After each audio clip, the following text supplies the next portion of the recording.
Hey everyone, it's Casey here.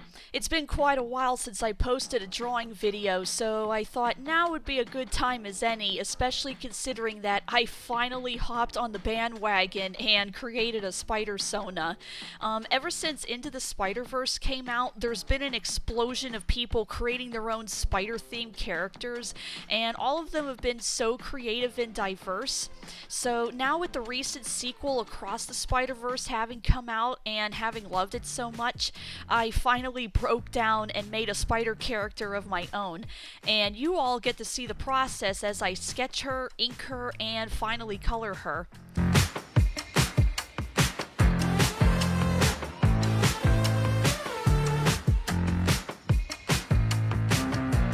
For mine, I decided to pull from my own life and made her themed around being an artist. She hails from Earth 2011151514135, which, if you break down the numbers, they each correspond to a letter of the alphabet, so it spells out Takeonme.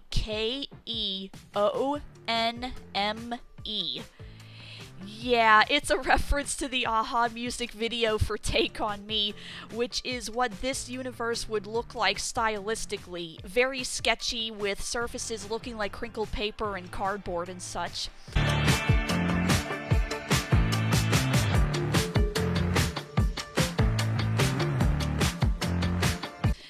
Her backstory is that she lives in the suburbs with her parents because money's tight and all that, and she works as a freelance artist. Her parents know she's a superhero, and they were the first to know about her powers, and they didn't take her to any doctor in fear of their kid being taken away and experimented on. So yeah, this spider doesn't keep too many secrets from her friends and family. She takes daily walks through the woods behind her neighborhood to get exercise since her job has her sitting down a lot. And one day she came home to discover a bite mark on her ankle. She was sick for a few days but didn't make any connection with it until she discovered her spider powers.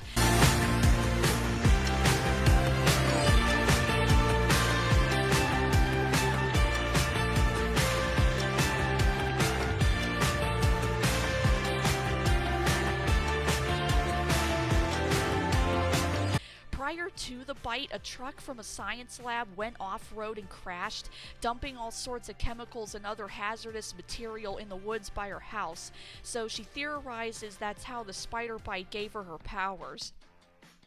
This is also where some of her rogues gallery comes from, like the scorpion and the lizard, who were normal animals that mutated into monsters like on TMNT. She was inspired by comic book superheroes to put on a costume and fight crime.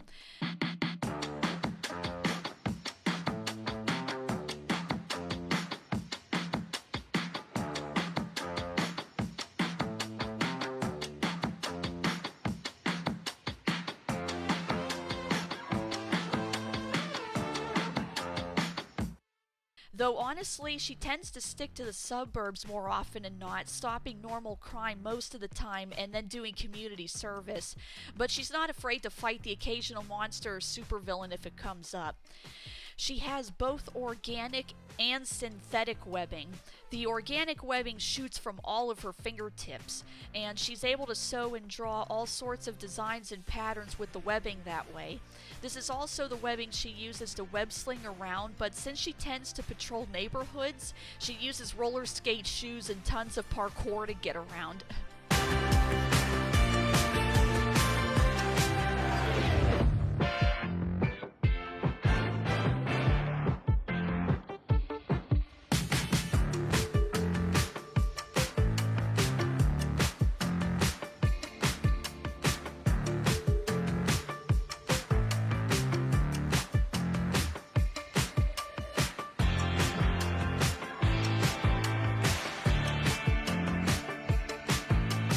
The synthetic webbing is where her different color paints come in that do different stuff. She'll web something first and then splatter it with her special paint to turn it into what she needs. She took more of an interest in science after she gained powers, but she's no super genius, so most of her gadgets she jury-rigged thanks to watching all sorts of science and tech videos on the internet. As for her special paints, each color has a different effect on her webbing. White is her basic organic webbing used as the base.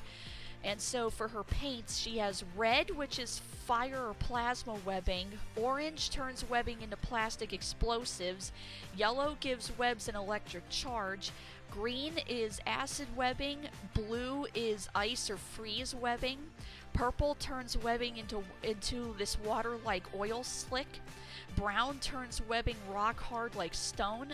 Pink has antibacterial elements to clean and seal wounds. And black, well, it's the only other organic webbing, and she only obtains this when possessed by the venom symbiote of her universe. If you shoot this stuff at someone, they become infected or taken over by a part of the symbiote. And I'm sure that other odd colors like teal, magenta, silver, gold, whatever, would occasionally show up for very specific missions, but all those other colors I just mentioned are the standard part of her arsenal.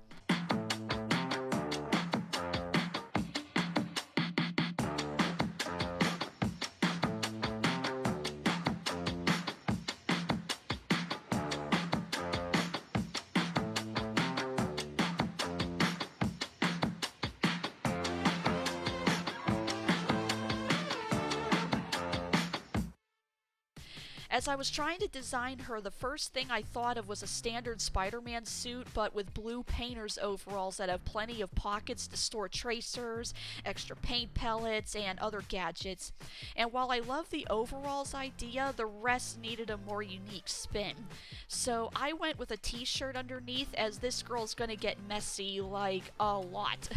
And I tend to like costume designs that include a person's hair, so I was inspired by the original Spider-Woman design, and I wanted this girl to show off her hair.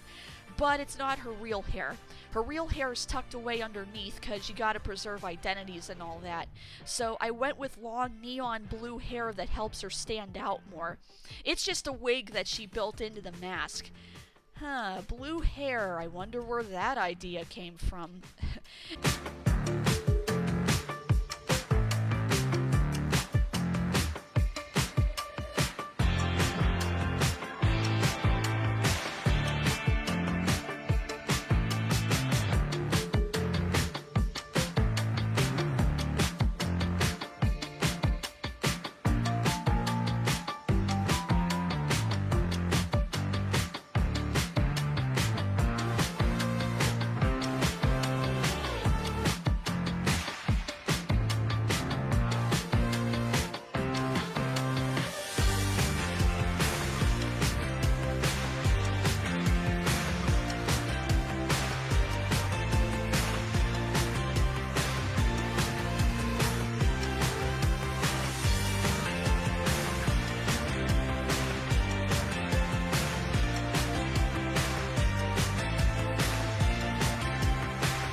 Anyway, I also added fingerless gloves, and it made sense to me because her fingers would have to be at least partially exposed to shoot webs, but still protect her palms from being scraped up.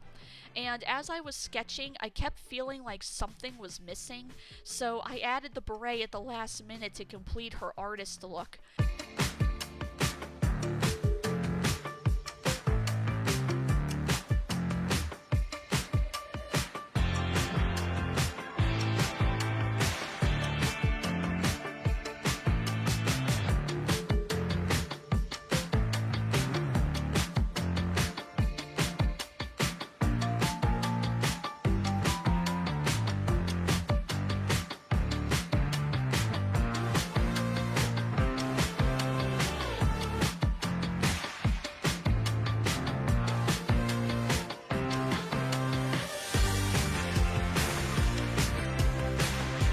The other last minute addition was the color wheels on her wrist that they store and shoot out the different colored pellets to make the different web effects.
And thanks to a suggestion from my friend Dark Neon of DeviantArt, she finally gained a name. Say hello to Silk Sketcher.